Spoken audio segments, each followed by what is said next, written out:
You're listening to Love Talk Live with the relationship expert, Jaime Bronstein, only on LA Talk Radio.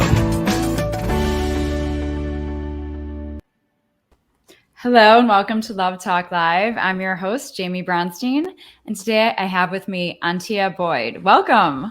Hello. Is everything okay over there? Yeah, everything is good. I just had to tell my husband something. Okay. Wonderful. So Antia is a coach and helps lots of people with love. And I'm going to read to you guys a little bit about her, and then we're going to get into some topics. So Antia was born in communist Eastern Germany before the wall came down and was single her entire life before she finally hired her own love coach, discovered the Magnetize Your Man method, and attracted her amazing husband and supportive husband, Brody. Supported her amazing and handsome, I don't know if I said that, and supportive husband, Brody. She's now been helping thousands of high-value women all over the world for over a decade to attract their man to share their life and have a loving long-term relationship without loneliness, frustration, or rejection. She studied personality psychology at UC Berkeley and is NLP and Dream Coaching certified. She has spoken on hundreds of stages and radio shows all over the world, including Google, the Harvard University Faculty Club, and Good Morning San Diego. She now lives with her loving, strong, and committed and handsome hubby of 7.5 years, and she looks forward to helping you to feel fully loved, safe, and cherished by your ideal man without sadness, insecurity, or an unhealthy relationship.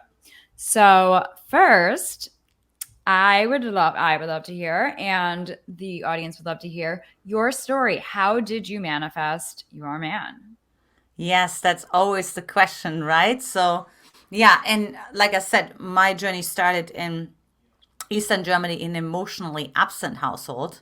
So many women, they grow up in either narcissistic households, emotionally dismissive households. And, for me, I was, 18 months old, and I was trying to crawl into my mom's bed, and she would roll over and say, "Stör mich nicht," which means in German, "don't bother me." Wow. So my journey really started by internalizing that as a belief, right? Like, don't be a burden.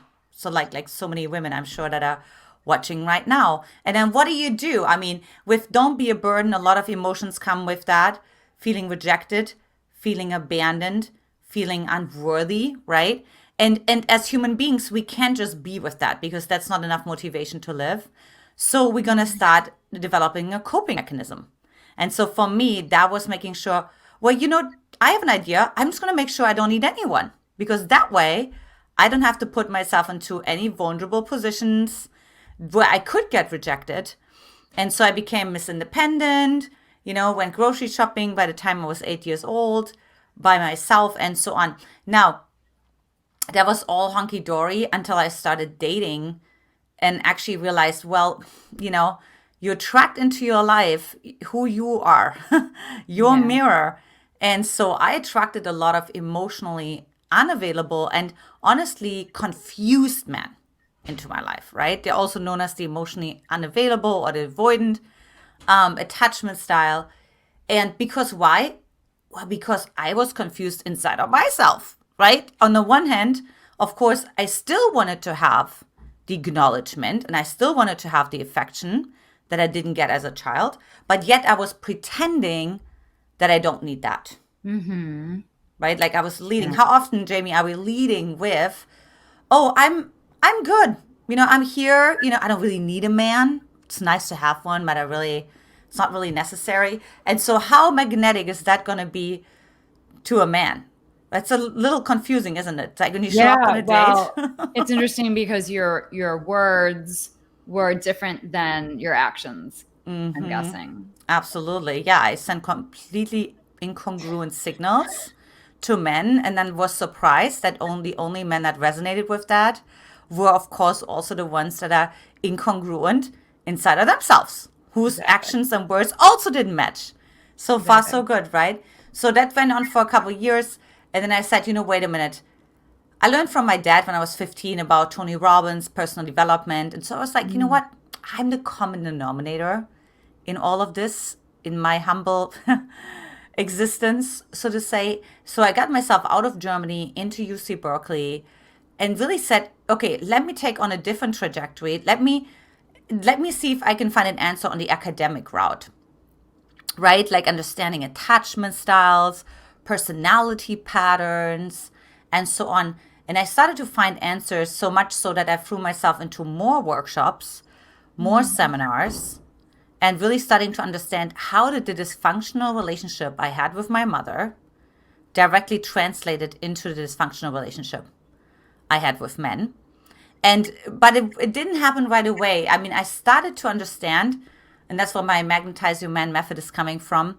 Like I started to identify a formula because women were actually coming to me. Now I didn't have anything to show for it, Jamie, so they would just ask me on Sunday at church, oh, so what was that workshop you attended last week and so on? And I said, well, it was about this and that. And then there were more and more women coming and inquiring more and more. And I said, why don't we just have like a little coffee get together on a Sunday afternoon? And that's how my little Soulmate support workshops were born. But what was interesting was, even though it helped all the women who were going there, as a matter of fact, 75% of them, to attract the right man. So I was invited to be the maid of honor and invited to be in the wedding party and all the things. It still wasn't happening for me, right? And that's because we have vulnerability thresholds.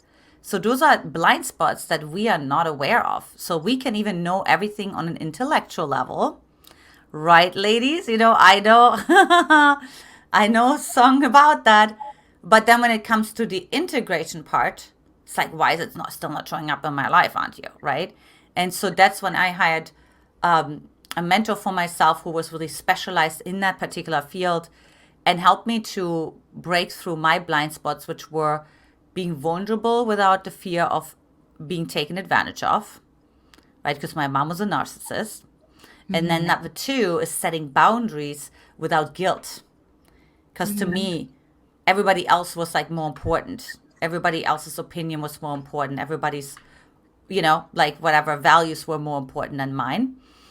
And that's when 9 months later, I met my incredible husband, Brody. And he told me literally the first night we met at the spiritual discussion group, by the way, in case, women always ask, where did you meet and how did you meet and all the things. Yeah. And he told me that I'm the girl of his story and that we have a huge responsibility to humanity. All in one night, Jamie. You know what I mean? Like, put it all out there, Wow. Now, when you met him, did you feel something immediately? What did it feel like? It felt like a twilight zone. So there was like a resonance, but he didn't feel like my old attraction pattern, Right. It felt different. But it also was not a friend. So I just was like literally this twilight zone between friend and old attraction pattern. And honestly, I felt like I was in a free fall because I tried to compare him to someone, but I couldn't find attributes, which, by the way, ladies, is a good sign. When you can't compare this guy to anyone in your past, that's a really good sign. But of course, it takes the willingness, right, to be in the unknown, in the uncertainty without sabotaging it, right? Without freaking out, without pushing him away. Because I have to say, that night when he told me that I'm the girl of his story, literally what I said to myself, Jamie, is like, is he crazy or am I crazy?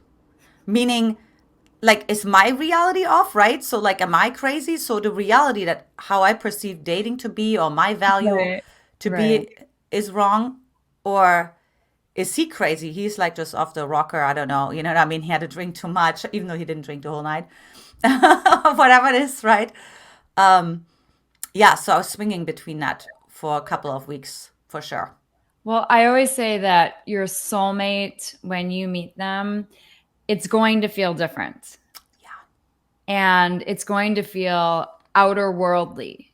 And so you might feel a little crazy, but that's normal. And I love what you're saying about how you were comparing him to your exes, but he literally didn't compare. And that is a good thing. And you listened to your intuition. And also, I always say that your soulmate feels like home. And it sounds like for both of you, you felt like home for each other. Yeah, it really felt like breathing. Or another good comparison was it felt like a calm lake. So there's nothing Mm, happening. It just felt really natural. But peaceful. guess what? I could look to the bottom of the lake, right? Because it was calm. There was no waves of emotions Hmm. and ups and downs and, you know, distance and closeness. And so, like I had to understand what that actually meant. And I had to be with that reflection that it brought out in me, right? Because I had to look at my insecurities that I had. I had to look at my avoidant part. Like I didn't even know that I had Hmm. an avoidant part. Up until that point, I thought I was anxious. But then I actually encountered Oh, my there's own. avoidance also added Yeah, in exactly. mine. Exactly. Okay. And it sounds like since you guys were both so your emotional IQ was so high and you had done all this work that it sounds like I'm guessing that and he was so supportive of you working through these issues and I'm sure he had his own issues and you guys just got past that and then you figured out how to be in relationship together. Yeah, absolutely. I think one part was I was prefacing that I have an anxious attachment style, and I was kind of telling him what that could look like and how I cope with it so that he doesn't think, oh, why is she acting so weird right now? Why is she withdrawing right now? It's like, oh, if I withdraw, it's Yes. literally just I'm sourcing myself. It's nothing to do with you, right? So then when it actually happened or when I got over emotional, he had already a framework. He was like, oh, Hmm. she told me last week about that she had like this attachment style.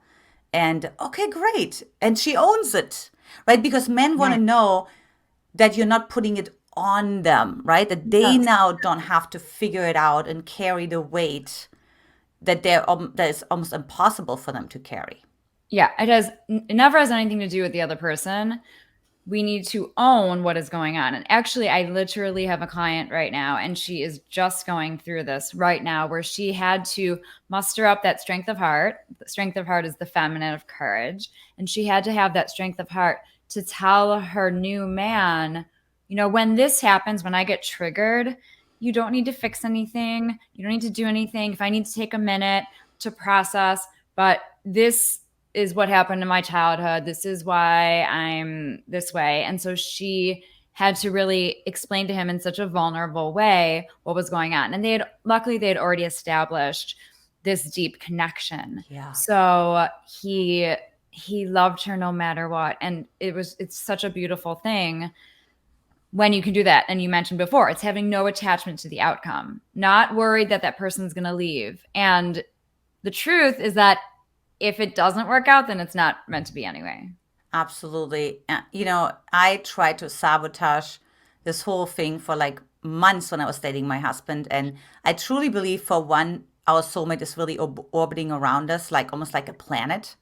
But number two, also, you can't really mess it up. I mean, yeah, at some point you have self respect and you can mess it up, but like, but you think the little things that you do, I ignored him a whole night, for example, because we ended up at the same party because, like I said, we orbited around each other, right? Like more than I wanted to.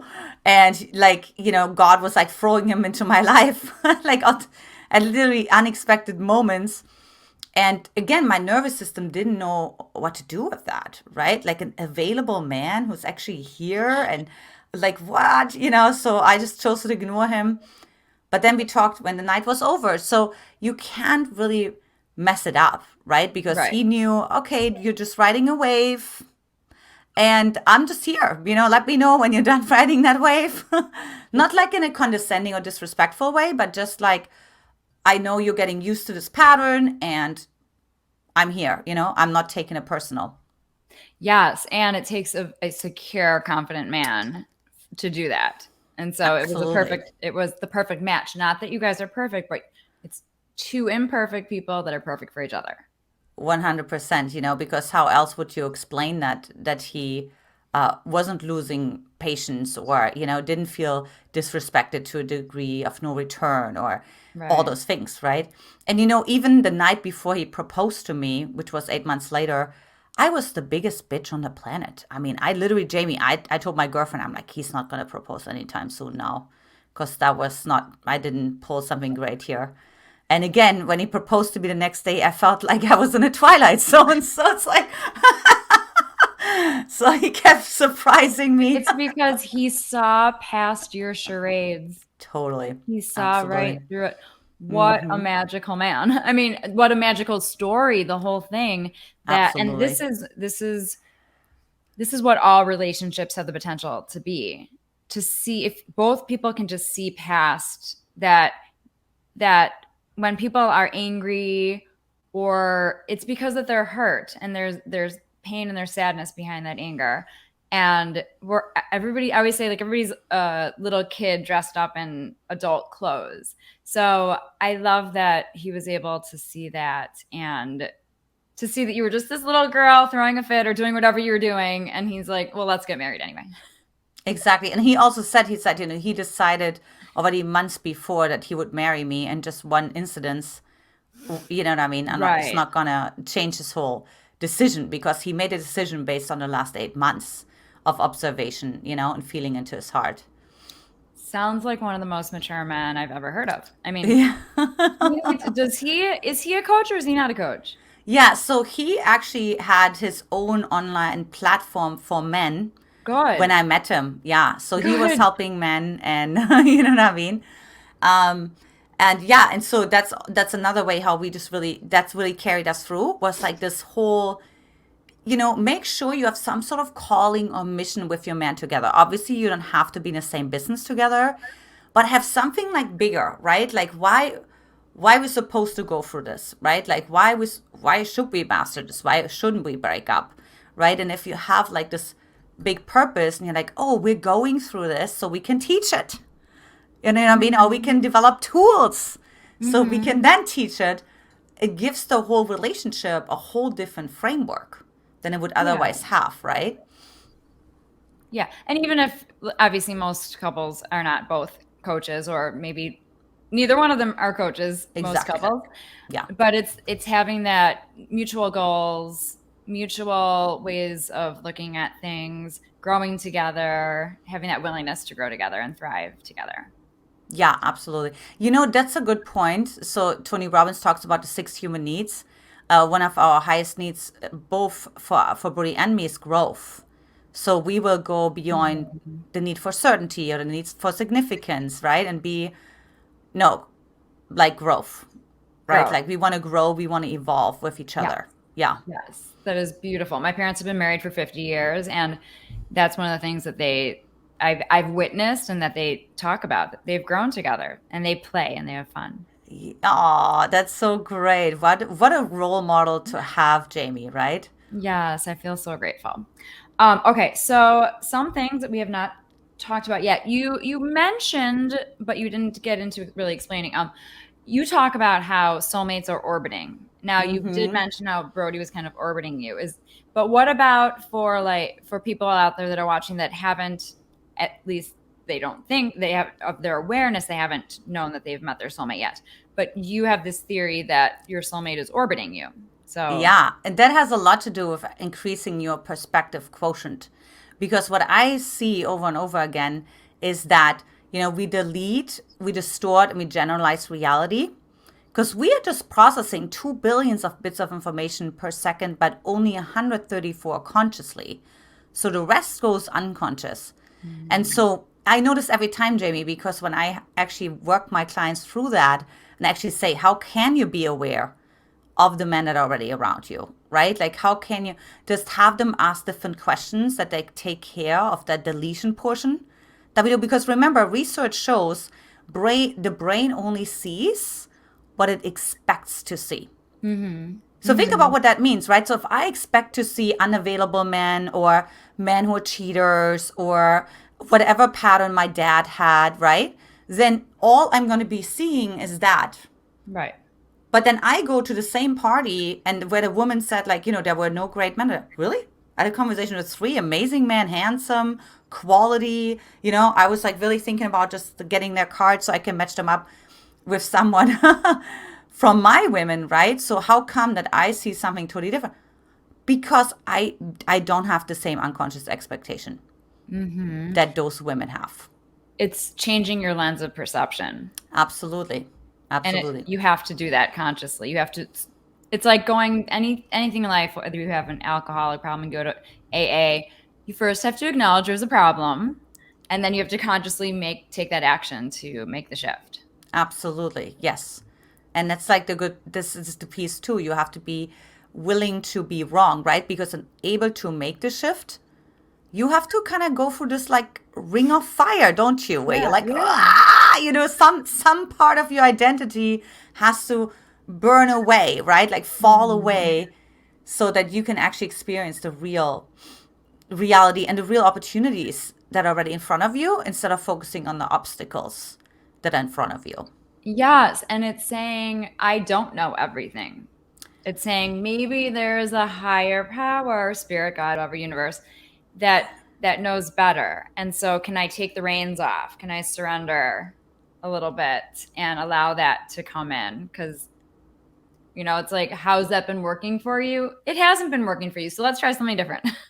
Absolutely. And even like when we look at the qualities that we want to have in a man, right? We oftentimes look at the features, but we forget, we're going to get the benefits. I thought, well, the only man who's going to have those kind of qualities that I want is going to be somebody who's 4 years older than me. Well, God laughed at it and sent me a man who was 4 years younger than me, and so, I mean, so that's all part of the, and there were other attributes too that were like, wow, I got the benefit, but it was not the feature. It was a different feature, right? So, and that's like really, how willing are you to be wrong? Because that will actually determine the quality of man that you're really able to attract into your life.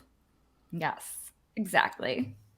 Okay, I want to make sure we have time for everything that we want to talk about. Okay, so there's 2 more topics. You want to talk about failure alchemy and why you need to trust in order to express your needs. Yeah, and so failure alchemy essentially means developing a different relationship to what you perceive failure to be, right? So because if I think that if failure leads to rejection, feeling rejected, or failure leads to feeling abandoned, versus actually saying failure leads to expansion, right? Or failure leads to growth. And I think about Sarah Blakely, who's of course the youngest female billionaire, and her dad, when she was little, high-fived her when she quote unquote failed, when she didn't make the team. Right? Why was that? Because he said, I want to instill the value in you that playing outside of your comfort zone is a much higher value than staying in your comfort zone but succeeding all the time. Right? Like basically just playing games that you can win. That way you will never grow, and that way you'll never get outside of your comfort zone. So if out of the sudden I have a relationship to failure, and I actually did I did rejection challenges with my women where I challenged them to seek out ways where they have a almost 100% chance that they're going to get rejected, or at least that's what they think. That could be anything. It could be asking for a raise, asking for free cheese at the grocery store. And it could be just anything, right? Or calling George Clooney and seeing if he wants to go on a date. Yeah, I mean, you know what I mean? So, but you would be so surprised, Jaime, to actually see how much of that was actually not turning into a rejection. I think it was because they sorted out. So if you don't resist it, it can turn into something else, right? Mm-hmm. So some women got a job promotion, or some women, got actually like also reciprocated that attraction from a man where they're like, oh, if I tell him that I'm attracted to him, there's for sure he's going to say no. And they were totally wrong. Or they got the free cheese. And, because it's so credible. If you don't ask, it's already a no. And so when we saw that you can actually transform your relationship to rejection, well, now you take risks. Now you express your needs, right? Like now you actually say, actually, I would love to go to Paris in May or whatever. I don't know. You know what I mean? So there would be no more this fear, or I would actually express my emotions that I judge inside of myself. what I like about this is it's like reverse psychology with yourself. Mm-hmm. And it's taking chances, it's taking risks, it's playing, it's and this is the way that dating should be, because so many people dread dating, but I love that you do this. I do the same thing. I give my clients challenges also. Like, just have fun with it, see what happens, have no attachment to the outcome, and take that risk because you have Absolutely. nothing to lose. Absolutely. And, I got rejected one time by a guy, and it was such a beautiful connection because he had just met his wife. They're still married. They have 2 kids now, other things, right? But he like cried, like he was in tears because he was so moved by me being emotionally open that when I drove home, I literally didn't even know. My heart was full. I was happy. And I realized, wow, it wasn't about the rejection. I just wanted to feel understood. And I totally felt understood by him. And I just wanted to feel connected. And I certainly felt extremely connected to him. But it didn't even matter what the outcome was. So isn't that Yeah. crazy? It's also it's authentic empowerment. Mm-hmm. Like, Absolutely. you spoke your truth, and that's all that mattered. Mm-hmm. Yeah. And then it's trusting, having unwavering trust in the universe. There was also part of you that knew that if you were rejected, rejection is protection. He Mm-hmm. obviously wasn't the right one for you. Absolutely. And Brody was Da, da, da, somewhere. da. Yes, exactly. Okay, well, there's one more topic. You talk about queen intensity. So expand on what queen intensity is. So, Jamie, we have usually at least one emotion inside of ourselves that we judge, right? That we're like, it's too much, it's like it's too bright.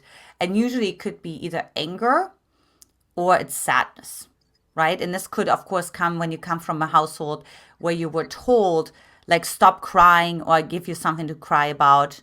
You started Mm. to very much reject that emotion inside of yourself. Or maybe you had a raging alcoholic or just a rageaholic parent, period. And you told yourself, oh, I'm never going to lose control like that. Like, I'm never going to be that verbally abusive like my mom or my dad was. So then now you suppress your anger. And Brene Brown says there's no selective dimming of emotions. So the second you start to suppress one of your intense emotions, I call it, because that's an emotion that has charge, meaning when I tell you, oh, you're just a rage monster, like you would actually feel offended. I could Mm-hmm. actually totally control you because that's like your hot button, Mm-hmm. right? Or if you have like the resistance to sadness, I just have to say, oh, you're such a crybaby. And you And would then, do like, anything triggered. you can, right? Like to Yeah. avoid that. Yeah. And that means you're not fully self expressed. Your man can't really see you.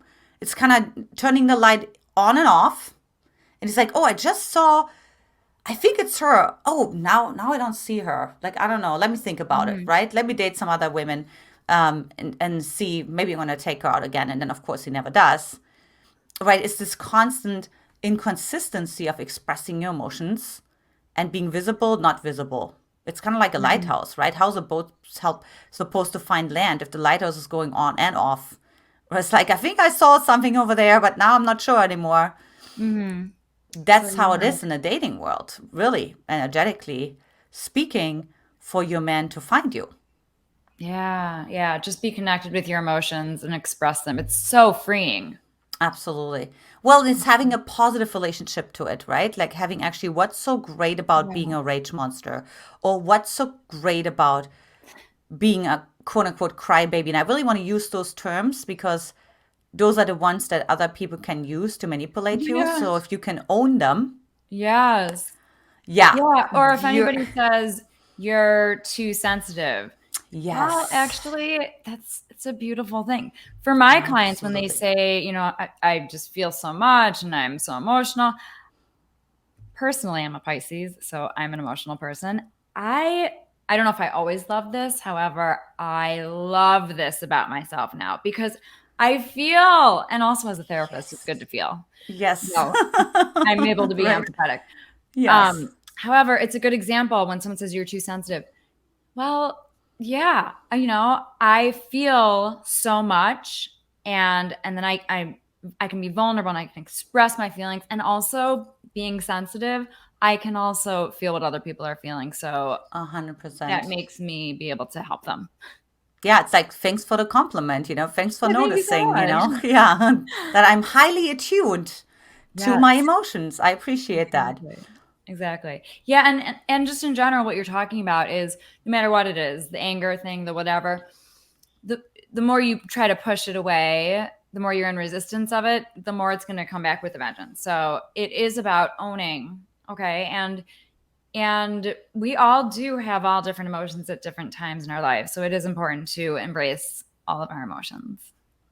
And then you also hand a man a resume, so then he can also express. So when I embraced my rageaholic, rage monster inside of myself, then my husband could look like, oh, what's underneath his quote unquote frustration? Is there more than just frustration? Because he never got to explore that, right? Because he never had a safe mirror himself. So there's so many different reasons why it's so important to embrace what I call your queen tensity. Yes, and king tensity. Because then you guys the queen and the king need to work together, and exactly, and then it becomes beautiful. Yeah. Well, the mess is beautiful, also the chaos is beautiful as well. Absolutely. Well, remember, chaos comes before recalibration, right? The chaos is absolutely necessary. Yes, I love it. Okay, so how can people find you, work with you, your books, etc.? You can plug away. Yeah, so first, if you have a total lean-in, open ear to what I just shared, I invite you to take my free Magnetize Your Man quiz. You can hop on over to mymquiz.com. So it's just mymquiz.com. And we'll also have some free gifts at the end as well. And if you just want to find out about more content, you can just hop on over to magnetizeyourman.com. And you'll find my YouTube channel on there, my podcast, and all the goodies that you could ever imagine. Wonderful. And as always, everybody can find me at therelationshipexpert.com. And just thank you so much for joining us today. You have so much to offer. I'm sure everybody's going to be so inspired.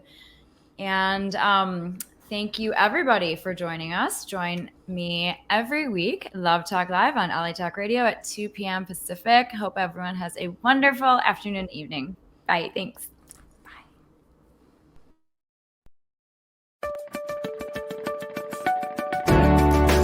You're listening to Love Talk Live with the relationship expert, Jaime Bronstein, only on LA Talk Radio.